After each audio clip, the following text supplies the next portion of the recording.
ఆంధ్రప్రదేశ్ రాష్ట్రంలో జరిగిన petrol diesel ధరలకు వ్యతిరేకంగా గురజాల నియోజకవర్గంలో మాజీ శాసనసభ్యుడు కాసు మహేష్ రెడ్డి ఆధ్వర్యంలో భారీ ర్యాలీ నిర్వహించారు.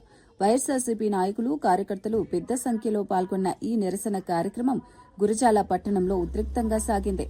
అనంతరం పిడుగురాళ్ల ఎంఆర్ఓ కార్యాలయానికి వెళ్లిన నాయకులు అధికారులకు వినతి పత్రం అందజేశారు. ఈ సందర్భంగా మీడియాతో మాట్లాడిన కాసు మహేష్ రెడ్డి రాష్ట్ర ప్రభుత్వం ప్రజలపై అదనపు భారం మోపుతోందని విమర్శించారు. ఆడవాళ్లకు ప్రత్యేకంగా నెలకి 1500, సంవత్సరానికి 18,000, మరి 10 లక్షల ఉద్యోగాలు ఇచ్చే వరకు నెలకి 3,000 ఇస్తామని చెప్పారు. కానీ ఎలక్షన్ తర్వాత ఎవరికి ఇచ్చారా ఉద్యోగాలంటే చంద్రబాబు నాయుడు గారి కొడుకు లోకేష్ గారికి మంత్రి పదవి ఉద్యోగం వచ్చింది. అంతకు తప్పితే ఎక్కడన్నా సంపద సృష్టించాలంటే అది లేదు.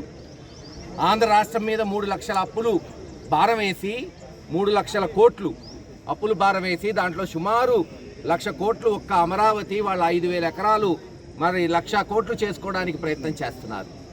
ఈరోజు ప్రజల మీద పన్నుల భారం, అప్పుల భారం, మరి సంక్షేమం ఏంటంటే గాలికి వదిలేశారు. అదేమంటే P4 అనో నాలిక మందమనో చంద్రబాబు నాయుడు గారు అబద్ధాలు ఆడి మాట తప్పుతున్నారు. ఈరోజు పెట్రోల్ డీజిల్ ధరలు మీరు చూస్తుంటే తెలంగాణ, కర్ణాటక లేదు తమిళనాడు కన్నా అత్యధిక ధరలు ఈరోజు ఆంధ్ర రాష్ట్రంలో ఉన్నాయి. వాళ్ళకన్నా 3 రూపాయల నుంచి 10 రూపాయలు పెట్రోల్ డీజిల్ మీద అధికంగా వసూలు చేస్తున్నాం. వాళ్ళకున్నట్టు పెద్ద నగరాలు లేవు. ఆంధ్ర రాష్ట్రంలో ఎక్కువ మంది రైతులు, రైతు కూలీలు మరి వ్యవసాయం మీద ఆధారపడిన వాళ్ళు. అందుకే తక్షణమే పక్క రాష్ట్రాలతో పోలుస్తూ వాళ్ళకన్నా 1 రూపాయి అన్నా తక్కువ ఉండేటట్టు ధరలు తగ్గించాలి. ప్రజల మీద పన్నుల భారం తగ్గించండి. అలాగే అప్పుల భారం కూడా తగ్గించేటట్టు ప్రయత్నం చేయాలనే వైఎస్ఆర్సీపీ డిమాండ్ చేస్తుంది జగన్మోహన్ రెడ్డి గారి నాయకత్వంలో. అంతేకాదు తక్షణమే మీరు ఇచ్చిన మాట అమలు చేస్తూ నెలకి 1500, సంవత్సరానికి 18,000, 2 సంవత్సరాలు 36,000 ఆడవాళ్ళకి, ముఖ్యంగా డ్వాక్రా అక్క చెల్లెమ్మలకు వెంటనే విడుదల చేయాలి.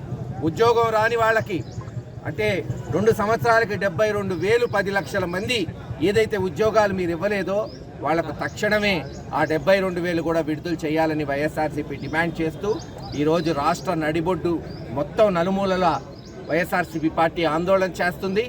ఈ రాజ్యం దొంగల రాజ్యం, దోపిడీ రాజ్యంగా తయారైంది తప్పితే ప్రజల రాజ్యంగా లేదని తెలియచేసుకుంటూ సెలవు తీసుకుంటాం.